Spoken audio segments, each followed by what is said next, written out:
1800년대엔 유럽도, 1900년대엔 미국도, 1950년대엔 일본도 이머징 마켓이었습니다. 세상은 늘 변하기에 누군가는 변화의 흐름을 읽어야 합니다.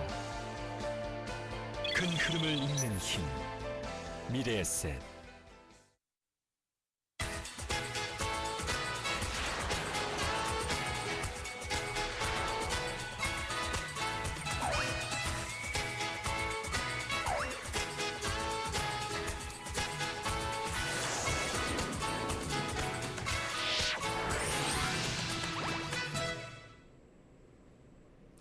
네, 시청자 여러분 안녕하세요. 올바른 펀드 투자의 길잡이 슬기로운 펀드 생활의 전주원입니다. 최근 몇 달 동안에 펀드 환매 얘기가 참 많이 나오고 있습니다. 때문에 전혀 생각을 안 하시던 분들도 그런 주변에서 환매 얘기가 많이 나오다 보니까 나도 좀 생각을 다시 한번 해봐야 되나 이렇게 고민하시는 분들 많이 계실 것 같은데요. 어떻게 하는 것이 슬기로운 펀드 투자일까요? 저희 슬기로운 펀드 생활과 오늘도 함께 하시면서 해답을 한번 얻어보시기 바라겠습니다. 자, 오늘도 말씀 함께 나누실 분 모셔보도록 하죠. 미래에셋 자산운용 마케팅 본부의 김전욱 팀장 자리 함께 하셨습니다. 안녕하십니까? 네, 안녕하십니까? 네, 일주일 동안 잘 지내셨죠? 네. 네. 자, 오늘 펀드 관련해서 어떤 내용들 소개해 주실 예정이신가요? 네. 저희 슬기로운 펀드 생활을 시청하시는 투자자분들이시라고 하면 아마도 이제 굉장히 합리적인 투자를 하고 계신 투자자분들이실 텐데요. 어떤 방법으로 투자를 해야 될지에 대한 생각도 많이 하실 거고 또 장기적으로 투자를 해야 된다. 그리고 분산 투자해야 된다. 이런 기본적인 원칙들도 많이들 인식을 하실 텐데요. 네. 오늘은 펀드 투자에 있어서 좀 기본적인 얘기가 될 수 있을 텐데요. 이 장기 투자가 왜 필요한지, 장기 투자에 대한 필요성과 그리고 이 장기 투자에 앞서서 우리가 일단 좋은 펀드를 골라서 장기 투자를 해야 되겠죠. 네, 그래서 그렇죠. 좋은 펀드를 고를 때 꼭 참고를 하셔야 될 지침, 기준이랄까요? 이런 것들에 대한 말씀을 드려보도록 하겠습니다. 네. 장기 투자를 왜 해야 될까? 사실은 어떻게 보면 굉장히 기본적이면서 중요한 건데 너무나 그동안 이제 당연하게 생각해 왔기 때문에 왜 장기 투자를 해야 될까에 대해서 깊이 생각해 보지 않으신 분들도 좀 계시지 않을까라는 생각이 드는데. 그렇죠. 네, 오늘은 좋은- 구체적인 데이터를 통해서 말씀을 네. 드릴 거고요. 우리가 일반적으로 그냥 들어만 왔던 장기 투자에 대한 이 명확한 컨셉을 좀 잡는 시간이 되지 않을까라는 생각이 듭니다. 네, 좋은 기회가 될 것 같은데요. 그렇다면 좀 한번 단도직입적으로 여쭤볼까요? 왜 장기 투자가 필요할까요? 예. 장기 투자가 왜 필요하냐? 일단 첫 번째로 우리 사회가 이미 저금리 시대로 들어섰다는 얘기죠. 네. 일단 경제가 성장하는 시기에 있어서는요. 기업들이 굉장히 확장에 집중을 하게 되고요. 따라서 많은 자금에 대한 이 수요가 있습니다. 그래서 이러다 보니까 당연히 금리가 상승을 하겠죠. 시장에서 이 자금을 요구하는 그런 수요처가 많으면 많을수록 금리는 굉장히 높아지는 그런 상황을 연출하거든요. 근데 네. 반대로요. 이 시장이 이미 성숙이 되고 시장이 이제 완숙한 그런 사회가 됐을 때는 기업들 역시 이 성장보다는 이제는 지켜나가는 그런 모드로 돌입을 하게 되고요. 따라서 이 시장에서의 어떤 자금을 요하는 수요처가 좀 줄어들게 되고요. 원활한 자금 조달 또는 안정적인 운영 이런 것들이 필요하게 됩니다. 따라서 금리가 하락하는 시기로 가고요. 잘 알겠지만 우리나라 지금 기준금리가 2%고요. 다른 선진국하고 마찬가지 모습으로 가고 있습니다. 따라서 우리나라 시장이 앞으로 과거처럼 뭐 10%에 육박하는 금리를 보인다거나 뭐 예금 금리가 10% 이상 이러한 시기는 이제 앞으로는 다시 도래하기가 좀 어렵지 않을까라는 생각이 들기 때문에 네. 앞으로는 일본과 마찬가지로 또는 미국과 마찬가지로 뭐 1, 2%대의 예금 금리를 가지고 투자자들이 이제는 예금을 하는 그런 시대가 됐기 때문에 앞으로 투자의 시대, 특히나 장기 투자를 하는 그런 시대가 필요하다라는 그런 돌입을 했다라고 말씀을 드리겠고요. 두 번째 뭐 연관돼서 말씀을 드릴 수 있는 부분인데요. 가계의 유동성은 지금 시장 뭐 어쨌든 시장이 우리나라가 경제가 많이 발전을 했고 그러다 보니까 가계 유동성은 많이 풍부해졌잖아요. 네. 근데 그렇죠. 이러한 자금들이 예금 금리가 굉장히 낮기 때문에 이러한 예금 금리 낮은 금리에서 과거에는 부동산으로 들었었는데 이 부동산 가격의 하락을 앞으로 뭐 여러 가지 인구 구조라든가 이러한 여러 가지 뭐 메커니즘을 적용을 시켜봤을 때 과거와 같은 부동산 시장 가격의 상승 시기는 역시 좀 기대하기가 어렵다는 얘기죠. 그래서 이러한 거를 여러 가지 반영했을 때 이 금융자산이라든가 투자자산 이런 것들이 과거 부동산에 장기 투자하셨듯이 우리나라 투자자들이 앞으로 이제 금융자산 쪽에 장기 투자하는 분위기로 갈 수밖에 없다라는 얘기입니다. 그래서 이런 것들이 두 번째 원인이 될 것 같고요. 세 번째는 이 투자자산의 가격이 점차 상승하는 그런 모습으로 간다는 얘기죠. 역시 투자 자산에 자금이 흘러들어가면서 투자 자산의 가격은 당연히 같이 상승을 하게 되는 그런 모습을 보이는데요. 그래프를 통해서 한번 확인을 해보실 수 있을 텐데 자산의 가격이 상승하는 순서는 네. 자산의 가격이 상승하는 순서는 그림을 통해서 확인할 수 있듯이 주식 가격이 가장 빠르고 또 가장 높습니다. 이 한국과 미국의 사례를 비교해도 이 동일한 모습을 보여주고 있는데요. 역시 우리나라의 주식시장이 도입된 이래 외환위기를 비롯해서 굉장히 많은 모진 폭발을 겪어왔는데 이런 시기에도 불구하고 장기 투자를 한 사람들은 결국은 반드시 수익을 내왔다는 얘기죠. 그래서 보시면 아시겠지만 이 아파트 매매가라든가 또는 우리가 많이 그동안 투자를 하고 있었던 강남 아파트 가격 또는 뭐 정기예금 금리 이런 것들이랑 비교를 해봤을 때 코스피 지수의 가격 상승 흐름이 장기적으로 봤을 때요. 네. 굉장히 높은 그런 모습을 우리가 확인할 수 있고요.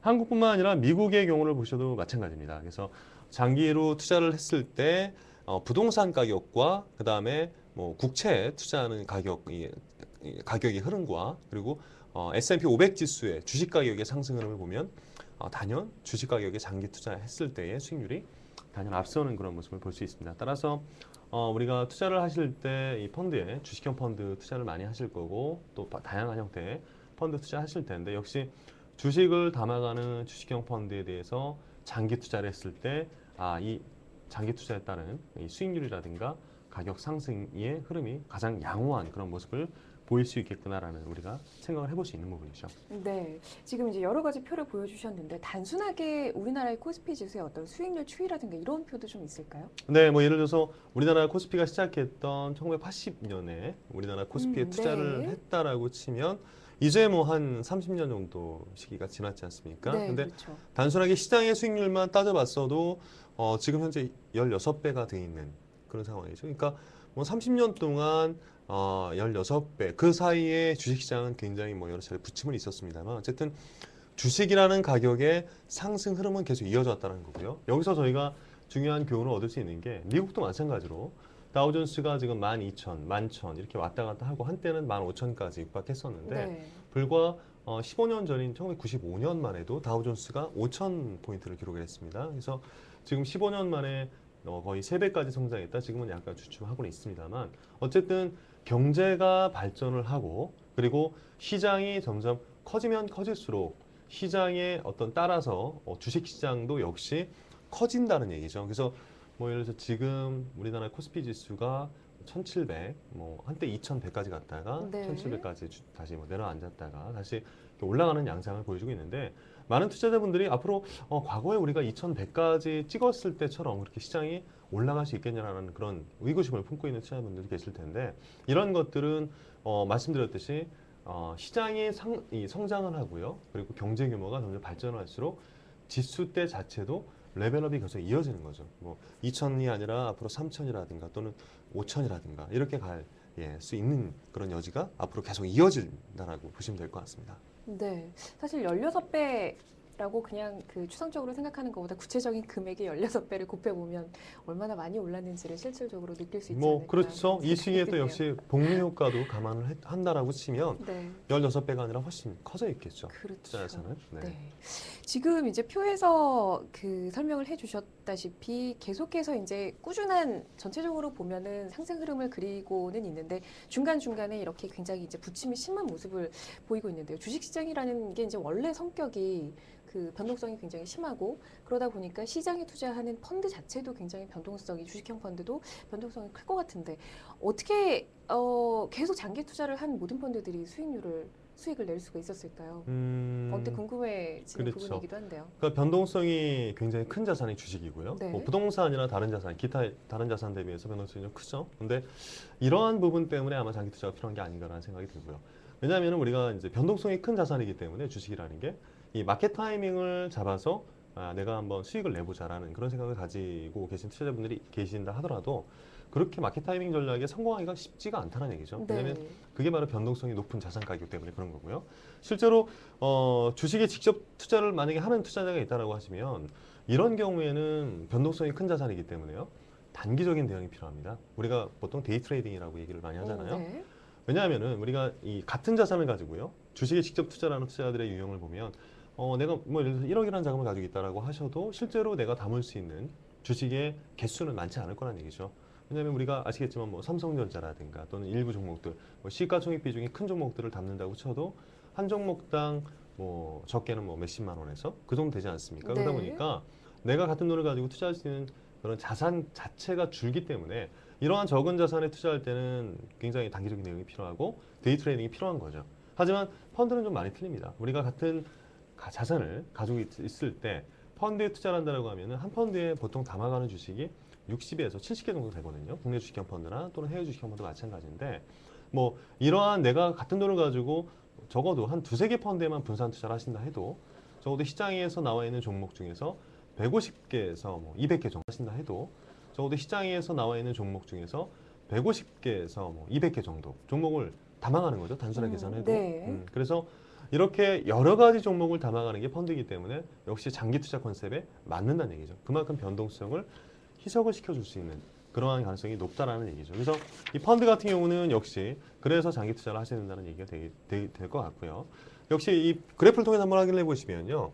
우리나라 1980년부터 2010년까지의 그래프를 한번 그려봤는데 장기 투자를 할수록 이 투자 수익률의 변동성은 현저하게 줄어드는 걸 우리가 알 수 있습니다. 그래서 예를 들어서 이 기간 동안 내가 1년만 주식시장에 투자했다라고 했을 때 최고 수익은 202%까지 나왔고요. 최저 수익은 마이너스 60%까지 굉장히 이 폭이 큰 네. 거를 볼 수 있어요. 근데 이게 만약에 예를 들어 5년만 투자를 했다라고 치면 뭐 가장 높은 수익이 50% 그리고 가장 낮은 수익이 마이너스 16% 정도 나왔다는 얘기죠. 그래서 이 변동 폭이 현저하게 줄어드는 걸 알 수 있고요. 우리가 보통 장기 투자라고 할 수 있는 10년 이상의 투자를 하는 투자자의 경우에는 이 폭 자체가 현저하게 줄어드는 최고 수익이 24%, 최저 수익이 마이너스 8%, 평균은 8% 정도 나오는 게 과거에 우리나라 주식시장을 가지고 뽑아낸 시뮬레이션 결과이기 때문에요. 우리가 이제 보통 평균 8%라고 하면은 뭐 대부분 50% 이상의 투자자가 이 평균 수익을 얻는다는 그런 얘기가 될 것 같고요. 8%라는 수익은 보세요. 지금 예금금리 수준을 따졌을 때 뭐 두세 배 정도 되는 그 정도 그렇죠. 높은 금리이기 때문에 이런 것들이 앞으로도 계속해서 주식시장에서는 이어질 거라는 얘기죠. 그래서 기본적으로 투자자분들이 앞으로 저금리 시대가 도래했고 낮은 예금 수익을 가지고 기대하기가 어려운 상황이 됐기 때문에 연평균 8%에 육박하는 그런 수익을 얻을 수 있는 이러한 10년 이상의 어떤 투자 컨셉이 필요하다는 얘기고요. 이미 우리나라는 안 그렇지만 뭐 이미 미국이라든가 또는 유럽 같은 나라에서는 이러한 것들이 활성화가 돼요. 뭐 활성화가 아니라 거의 이제 일상생활화가 됐죠. 그래서 뭐 매월 급여에서 퇴직연금으로 적립이 되면서 자연스럽게 이러한 장기 투자로 들어가는 게 이미 문화가 정착이 돼 있는 상황인데 우리나라는 이제 뭐 그러한 단계로 가고 있다라고 말씀을 드릴 수 있겠습니다. 네, 미국 시장 말씀을 하시니까 미국 시장도 좀 궁금해지는데요. 우리나라의 경우에는 이제 변동성이 이만큼 이렇게 감소하는 추세를 보이고 있는데 미국 시장의 경우에는 어떨까요? 네, 미국 시장 역시 S&P 500 지수를 가지고 뽑아보면요. 우리나라보다 더 그런 낮은 장기 투자를 했을 때 더 낮은 그런 변동폭을 보여주고 있는 그런 모습이고요. 네. 이렇게 생각하시면 될 것 같습니다. 그러니까 미국 시장은 이미 1960년대나 70년대부터 이미 선진국 증시의 모습을 갖춰왔죠. 그래서 그런 의미에서 우리나라보다 이렇게 증시의 변동폭이 장기 투자를 할수록 현저하게 줄어드는 그런 결과를 가져왔고요. 우리나라는 아시겠지만 불과 이제 20년 전만 해도 그리고 10년 전만 해도 이머징 국가에 속해 있었죠. 지금도 뭐 물론 우리나라 증시는 선진 지수와 이머징 증시에서 뭐 그 중간 정도에 있는 단계인데 앞으로 우리나라 증시가 미국 증시와 마찬가지의 그런 선진 증시로 간다라고 당연히 생각을 해봤을 때 우리나라 시장도 과거와 비교를 해봤을 때 더 이 장기 투자에 따른 변동성 감소 효과가 미국 시장처럼 높아질 가능성이 크다는 얘기죠. 그렇게 해석을 하시면 되지 않나라는 생각이 듭니다. 네, 표를 보여주시니까 언뜻 또 궁금해지는 부분이 그런 자료도 가능할지 모르겠습니다. 지금 이제 변동성에 대해서 쭉 말씀을 해주셨는데 어쨌든 우리 시장이나 미국 시장이나 뭐 약간의 이제 정도의 차이는 있지만 전체적으로 갈수록 변동성이 확연하게 줄어드는 그런 모습을 보여주고 있는데 투자 기간이 1년이 되고 2년이 되고 3년이 될수록 뭐 예를 들면 이제 손실 확률이 좀 어느 정도로 줄어든다라든가 그런 그렇죠. 데이터도 있을까요? 그게 굉장히 좀 궁금하실 텐데요. 준비를 했습니다. 그래서 네. 보시면 이 1980년부터 역시 우리나라 증시가 시작했던 80년부터 2010년까지요. 투자 기간이 길어졌을 때 손실 발생 확률을 그래프로 한번 표시를 해보는 네. 건데 역시 손실 발생 확률은 10년 이상 투자를 하는 경우에는 뭐 대략 전체 투자자 중에서 20%대 초반. 그러니까 예를 들어서 5명이 똑같은 투자를 했을 때 1명 정도가 손실을 보게 되고 나머지 4명은 손실을 안 보는, 이익을 보는 네. 그러한 구간으로 접어들게 되고요. 이게 만약에 10년을 넘어서는 순간부터 발생 확률은 현저하게 줄어드는 거죠. 그래서 결국은 뭐 10%대 정도로 보이는 거죠. 10명의 투자자 중에 1명 정도가 손실을 보는 그런 구간으로 접어들게 되는 게 바로 10년 이상의 우리나라 증시에 투자했을 때의 그런 결과치가 나왔다는 얘기입니다. 그래서 이러한 결과치는 과거 80년부터 2010년까지 대략 30년간 이 추적을 해본 그런 모양이기 때문에 앞으로도 이러한 그 모양은 동일하게 지속이 될 거다라는 얘기죠. 이 기간 동안 증시는 부침을 계속했지 않습니까? 올라갔다 네, 내려갔다. 그렇죠. 그래서 앞으로도 이런 모양의 그래프는 계속 동일한 유형으로 일어날 거고, 단지 한 가지는 앞서 말씀드렸듯이 우리나라 증시가 미국과 마찬가지로 선진 증시로 이미 이제 돌입을 하는 단계이기 때문에 변동성이 현저하게 줄어들 거고요. 그래서 이 손실 발생 확률 역시 절대치가 낮아지는 그런 개념으로 간다라고 보시면 될 것 같습니다. 네. 앞서서 이제 변동성 그래프와 마찬가지로 어느 정도의 이 폭의 진폭의 차이는 있지만 그래도 연수를 더하면서 좀 이렇게 제로로 수렴해가는 그런 모습을 확연하게 보여주고 있군요. 네, 네, 그렇죠. 데이터의 힘은 참 대단한 것 같습니다. 30년 동안의 데이터를 모아서. 네. 네. 자, 그리고 이제 또 다른 얘기, 지금까지는 너무 이제 그 손실의 가능성이라든가 뭐 변동성이라든가 이런 부분에 대해서 굉장히 이제 조심스러운 얘기를 했다면, 좀 펀드 투자를 장기적으로 하는 어떻게 보면 근본적인 이유라고 할까요? 앞서서 잠깐 말씀을 해주셨는데 복리 효과에 대해서 그렇죠. 말씀을 예. 해주셨죠. 이 또한 좀 굉장히 중요한 부분일 것 같은데. 많이들 아마 투자자분들께서 들어보신 그런 얘기일 텐데, 복리 효과라는 게 굉장히 무섭습니다. 네. 결국은 이 복리 효과라는 건 한마디로 돈을 낳는 거죠. 그러니까 이자가 붙고 그 이자와 원금을 합쳐가지고 그 불어난 원금에서 또 수익이 나는 그런 개념이기 때문에 복리라는 게 굉장히 큰 효과를 나타내고 있고요. 지금 뭐 예를 들어서 은행의 상품 중에서 예금 상품 많이들 가입하실 텐데요. 예금 상품, 과거에는 복리 상품이 있었고요. 근데 하지만 지금은 이 복리 상품을 찾아보기가 굉장히 어렵습니다. 네, 네, 거의 없는 것 같아요. 그렇죠. 그만큼 이제 복리라는 게 이자에 이자를 붙는 그런 개념이기 때문에 은행의 입장에서도 굉장히 좀 복리 그런 상품을 과거처럼 내놓기가 어려운 거다라고 보시면 될 것 같고요. 역시 이제 수익률이 높으면 높을수록, 그리고 투자 기간이 길어지면 길어질수록 복리 효과의 위력은 기하급수적으로 늘어나는 것을 우리가 알 수 있는데요. 그래프를 통해서 한번 보시면요. 수익률이 4%가 났을 때의 복리 효과, 그리고 수익률 7%, 10%, 12% 났을 때 각각의 수익률 차이는 별로 그렇게 크지 않죠. 뭐 네. 대략 2에서 3% 정도 차이가 나는데, 결국은 이 투자 기간이 길어지면 길어질수록요, 수익률에 결국 가져가는 이 수익의 차이는 기하급수적으로 차이가 나는 걸 우리가 볼 수 있죠. 네, 점점 차이가 아주 크게 벌어지는군요. 그렇죠. 예를 들어서 뭐 복리 효과라는 게 뭐 1년 투자했을 때 또는 뭐 5년 투자했을 때는 그렇게 크게 나타나지는 않습니다. 수익률이 차이가 난다 하더라도. 근데 이게 예를 들어서 10년을 넘어서는 순간부터 이 폭이 점점 커지는 걸 우리가 눈으로 볼 수 있다는 얘기죠. 따라서 우리가 보통 미국 시장에서요, 이 은퇴를 앞두고 있는 그러한 근로자들이나 이러한 사람들이 퇴직연금을 적극적으로 활용해서 은퇴한 이후에 노후자금으로 활용하는 그런 이유가 바로 여기에 있다고 할 수 있겠죠. 그래서 급여를 받는 순간부터 시작해서 퇴직연금을 20-30년간 적립을 해서 운용을 했을 때 그 복리 효과라는 게 굉장히 크다라는 그러한 얘기를 드릴 수 있겠고요. 어쨌든 이러한 과거의 통계를 우리가 말씀을 드려도요, 장기 투자에 대한 믿음을 이렇게 쉽게 갖기 어려운 투자자 또는 단기 투자를 통해서 이제 고수익을 추구하는 투자자들이 아직까지 많은 상황이죠. 네, 그리고 또 아울러서 과거에 또 증시가 장기간 올랐다고 해도요, 향후에 이러한 양상이 계속해서 시장이 오르는 모양으로 갈 수 있겠냐라는 또 역시 의심을 하는 투자자분들도 계실 텐데요. 실제 과거 이제 글로벌 주식시장을 보면 우리나라 주식시장도 마찬가지지만요, 이 상승과 하락을 반복해 왔던 게 사실이죠. 그리고 이러한 이 시장의 상승과 하락은 뭐 경기 사이클이나 유동성이라든가 이러한 당연한 그런 경제 변수들에 의해서 좌지우지되는 그런 모습을 보여줬는데, 앞서 말씀을 드렸습니다만 역시 이제 경제가 성장을 하고 그리고 상승하는 그런 국면에서는 주식시장도 같이 반응을 해서 이 증시의 레벨업되는 그런 절대치가 높아지는 그런 것들은 과거에 어느 나라든 있어 왔고 앞으로도 그런 모습들이 지속된다라고 보시면 될 것 같습니다. 그리고 또 하나 우리 투자자분들께서 특히 펀드 투자하시는 분들께서 꼭 유의하셔야 될 점이 뭐냐면 이 주가라는 게 이꼴은 코스피다라고 생각하시는 거를 좀 주의하셔야 된다는 얘기죠. 네, 무슨 그렇게 말씀이냐면은 생각하기가 쉬운데요. 그렇죠. 무슨 말씀이냐면 예를 들어서 투자자분들께서 뉴스를 보시다가 오늘 코스피 지수가 떨어졌다. 라는 그런 뉴스를 접하셨을 때 어떤 분은 웃는 분들도 계실 거고요. 또 어떤 분들은 굉장히 좀 안 좋게 생각하시는 분들도 계실 거예요. 근데 그게 왜냐하면 내가 투자하는 주식과 코스피는 같은 게 아니거든요. 그러니까 내가 투자하는 그러니까 코스피라는 거는 우리나라 증시에 이 상장이 되어 있는 전체 주식을 모두 합쳐가지고 나타내는 지수이기 때문에 어떤 종목이 떨어지고 어떤 종목이 올라갔다 쳐도 전체가 하락을 했을 때는 코스피 지수가 하락을 하는 거고 또 전체가 상승하는 경우에는 코스피가 상승하는 겁니다. 하지만 코스피가 상승했다 하더라도 내가 투자한 종목이 하락을 하는 경우도 많고요. 또 코스피가